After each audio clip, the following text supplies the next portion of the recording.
Hi everybody, Ron Robertson here. Your typical singer-songwriter, guitar player type guy.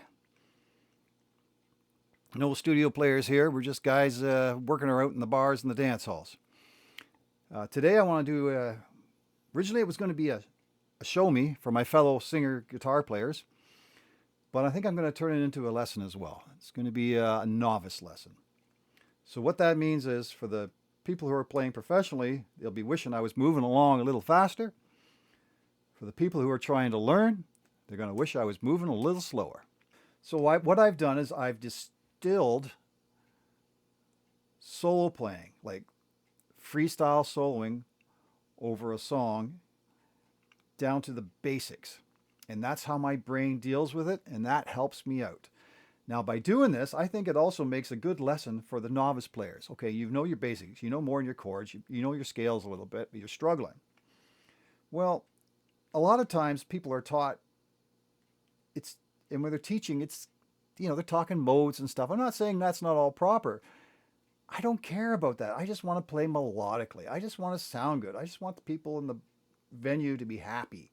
We're not playing for stadiums here. We're just playing for 100, 200 people. I do see players who can't quite grasp it, and I think I can help them out. I'm not a good teacher, I don't think, but today I'm going to give it a shot. So let's get into it. We're going to deal a lot with the cage system, but don't get scared. Don't run off. I'm not going to use any big words here. The biggest word I'm going to use is pentatonic scale. We're going to deal with the cage system, which is the C shape, A shape, G shape, E shaped, and D shaped. But we're going to simplify it and distill it down as well. So it's not going to be complicated. It's not going to fill your brain with stuff. All right? And we're going to go over the minor pentatonic soloing, major pentatonic, and what I'm going to call chromatic soloing, just major scale. Nothing scary going on here. All right, to simplify things. In the minor pentatonic, let's start there. E shape.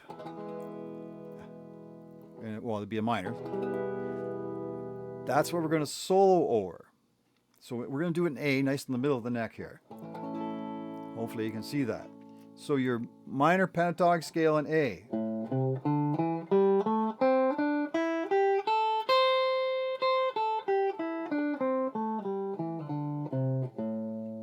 There it is. I don't know how well you can see it with my fat fingers in the way. So hey, you know that scale? It's solo. Well, it's kind of boring. So what I was taught, a couple things here. There's your scale, but let's move on. We're going to do boxes. There's going to be 3 boxes that we're going to work with. The first one is going to be below that A. It's going to be right here. There's our A. The next one's going to be above. There's our root, our A. The next one's going to be below. And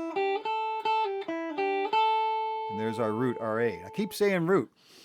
When you're soloing, especially novices, you need to land on the root note. And if it's in the key of A, we're going to land on the A. Let's go through that real quick. The chromatic scale. All right. 1, 2, 3, 4, 5, 6, 7, 8. Root. 2, 3, 4, 5, 6, 7. Root. So when you hear me say root, I mean what key we're in. And minor pentatonic is generally the blues. 1, 2, 3, 4, 5. So A, D, E. These are going to be the important ones. So we're adding, sorry to skip along there. So we're adding in those boxes. There's our root. We hear that A and we know right above that is the D. And it's the same notes up here in this box. There's our A up on the E string. There's our D, 2 up. There's our E, and we know that's E. We're at the 12th fret. See, 12th fret. Down here is a little trickier.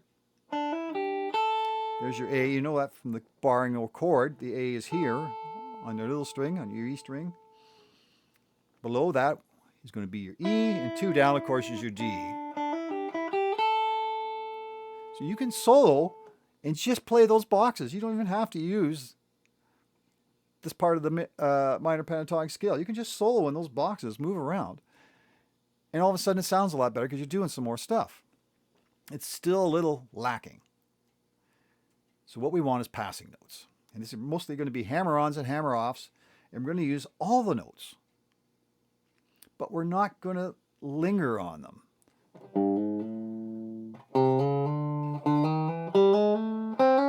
Now I'm hammering on. I'm hitting the first one, that's it. Now if I want to pull off, I go the opposite way. Only hitting the first one. Back to the root. So what I mean by not lingering, I'm not accenting that note when I'm playing 1, 4, 5. But I can do this stuff. Right?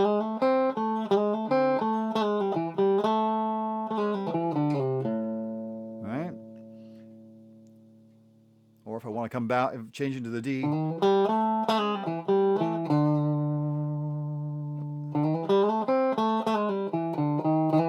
Up to the E, or 5. So by moving the boxes, by using passing notes, I'm filling in the sound. The only other thing you're going to need to work on is your vibrato. Whether it's slow or fast, that adds a lot to the sound too. Okay, so that's your minor pentatonic. Everybody knows that. We're doing our boxes, we're doing our passing notes, and we're going to stay in that area. As it shifts out into, say, the 4th or the 5th,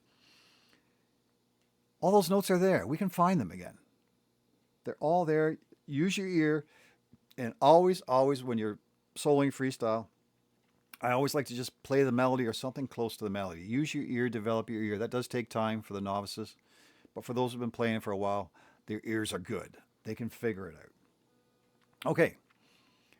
Major pentatonic.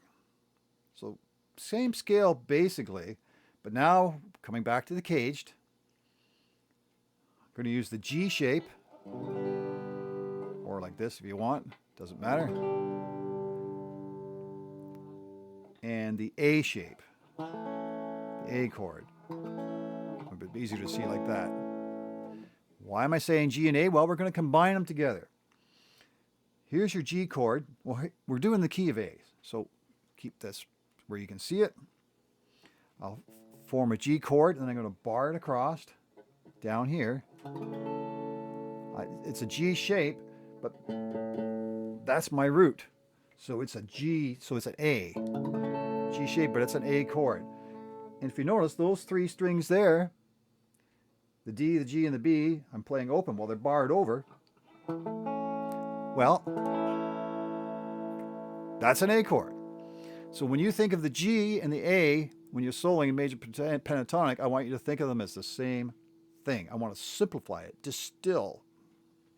Okay, so what's our scale? Well, it's just pentatonic. All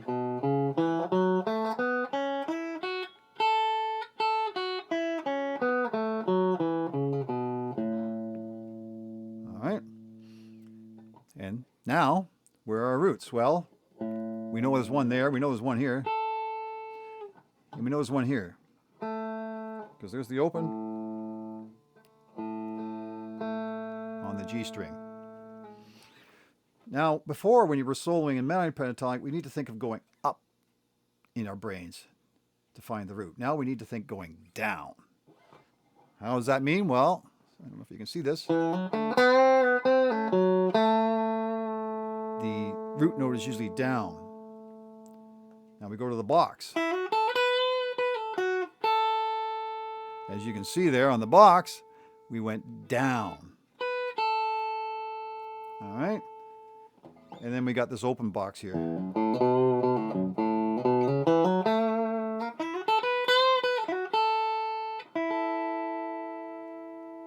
So again, melodic. Now, some songs, if I'm playing Merle Haggard's Working Man Blues, I just stay in the one spot.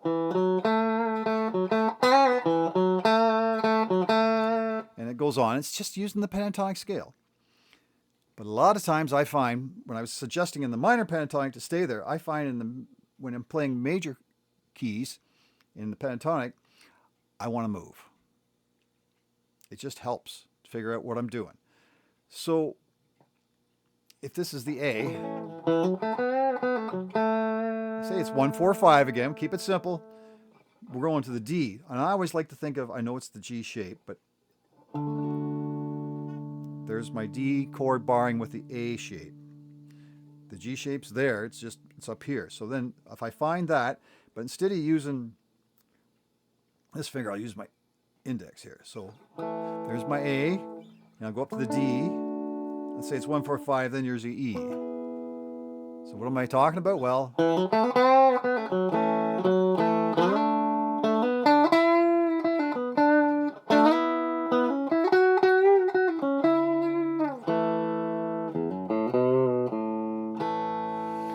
so as you move up and down, thinking of that A shape and putting this finger on where the A should be, that gives you your pentatonic scale. So and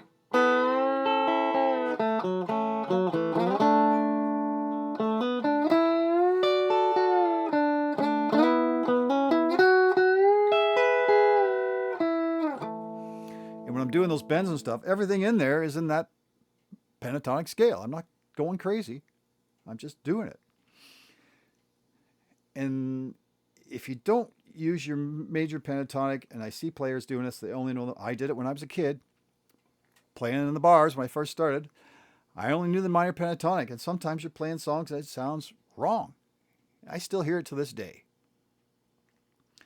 So that's minor, major pentatonics. We're not done. One more thing, maybe two. Sometimes, and we're going to be melodic, some songs don't really fit either one.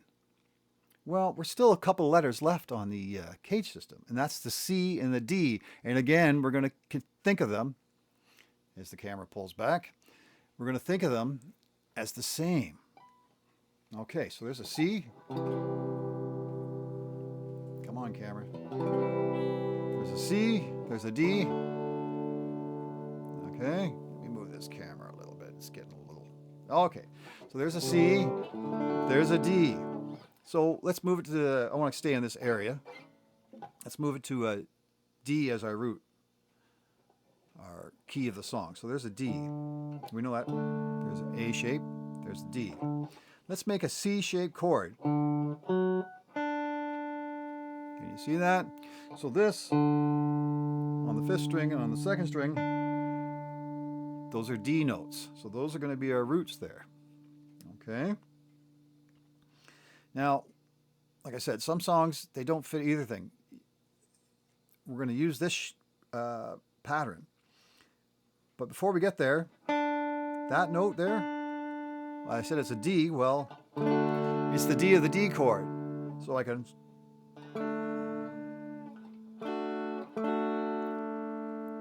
Okay? And so if I bar that across, you can see there's a D chord here. I'm making a D chord there. And horribly strumming a C. It's still a D though. It's always a D. Gotta get my middle finger out of there. All right. So what are we going to do with this? Well, we're going to basically use the chromatic scale again. But maybe we'll leave a note or two out. So what I do is I do this.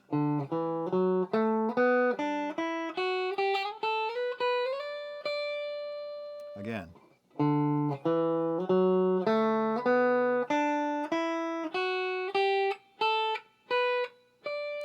And that is your D, because there you are in the E shape with a D.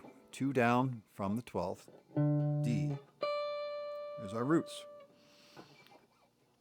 So again, it's melodic. Certain songs, and you can change the key. If somebody wants it in E, just move it up. Use that pattern. All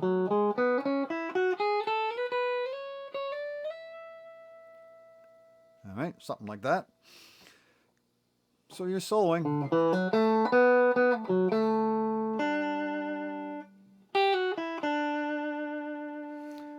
And I just use my ear to pick out the melody. When you say nothing at all is one song I've used that in. I don't use it very often, but sometimes it's the pattern that works the best. And then while you're here, It's chromatic, basically.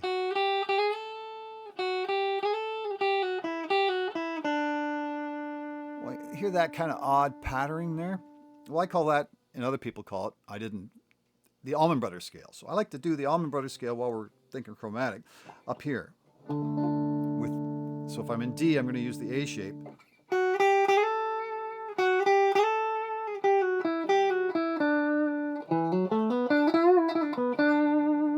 So all I'm doing is adding this note. So there's our scale.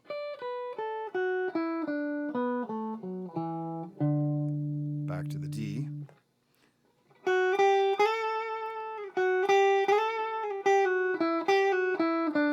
And on the root.